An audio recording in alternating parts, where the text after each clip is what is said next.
Додека големите автомобилски производители бележат намалување на продажбата, за луксузните марки нема криза.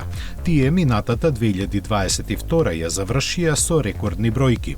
Според објавените податоци, Lamborghini во годината што помина пласираше вкупно 9233 возила, што е за 10% повеќе отколку претходната. Со оглед на 18-месечната листа на чекање, пораст на продажбата ќе има и оваа година, но од компанијата велат дека тој ќе биде контролиран за да се зачува ексклузивноста на марката. Такви маки нема Rolls-Royce, кој лани прокнижи продажба на рекордни 6021 автомобил, односно за 8% повеќе. Британците посебно ги радува тоа што се зголемува и продажната цена на нивните возила, посебно на оние од персонализираните bespoke серии, која достигна просечни половина милион евра.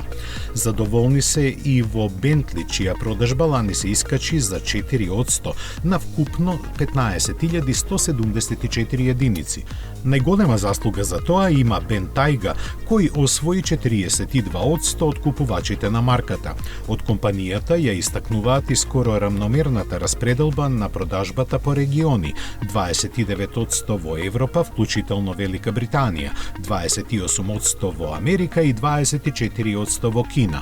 И покрај кризата во синџирот на набавки, Porsche забележа пораст од 3%.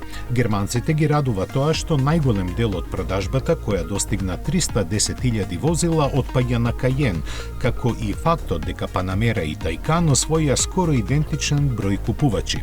Со рекордни бројки се пофали и Bugatti, додека во моментот на подготвување на оваа вест, Ferrari ги немаше објавено резултатите од своето работење. Но едно со сигурно знаеме, 2023-та ќе биде рекордна за италијанската марка, бидејќи целокупното производство на нивниот прв кросовер Puro Sangue е распродадено 2 години однапред.